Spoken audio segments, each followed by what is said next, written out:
Masama ang pakiramdam ng babae pero hindi magrereklamo. Ginusto mong mag-anak-anak, agwantahin mo yan. Charis lang, unahan na lang natin yung mga magsasabi na pag nag-postpartum ka, ay nako, pag naging nanay ka, dapat ganitis-ganitis. So for today's video mga Mariko, habang tulog si Amira, ito at nagkukulikot ang nanay niya. May customer lang naman akong pinapatrabaho itong toga niya kasi graduation na niya ngayong Friday. May mga kailangan i-adjust. Buti na lang to na-adjust pero yung ugali, ay kung pwede lang i-adjust, sila ang mag-adjust. Charis. Sa sama ng pakiramdam ko mga Mariko, nahilo pa talaga yung babae kakahanap ng glue gun. O diba kung kailan mo gagamitin, di mo talaga makikita. Buti na lang kakaikot ko mga ate ko, nakita ko tong glue na ginamit ko sa OOTD ni Amira nung first birthday niya. And yan mga Mariko, ginamit ko rin siya sa tassel and feeling ko okay naman siya kasi matibay. Nagawa ko yung OOTD ni Amira nung first birthday niya na hindi ko tinahi. Glue lang talaga yung ginamit ko at yan yung ginamit ko. Kung gusto mo yan Mariko, lalagay ko yung link sa yellow basket. Pasensya na agad mga ate ko kung magulo yung bahay namin kasi kung gaano kagulo yung bahay, gano'n din kagulo yung utak ng babaeng ito. Minsan napapaisip ang babae, what if maging full-time housewife na sustentado na lang tayo, di ba?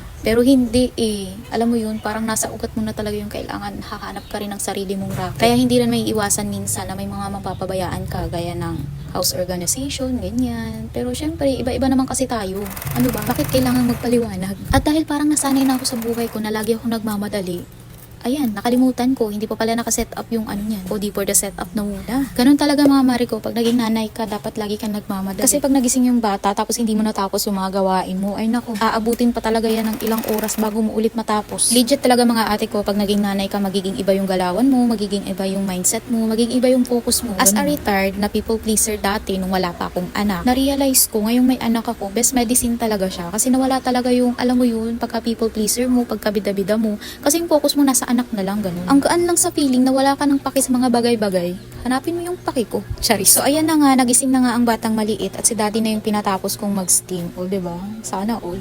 Yung may-ari nga pala nitong toga, itong customer ko ay kapatid ko, nag-graduate this Friday. O diba, kahit sa hirap ng buhay na itaguyod mo, nagtatrabaho, gumagawa ng bulaklak, nagbebenta, nagtitinda, kumakayod, o diba? Girl, kung buhay lang si Papa ngayon, for sure siya yung kamarch mo ngayon. Tapos proud na proud yun sa'yo.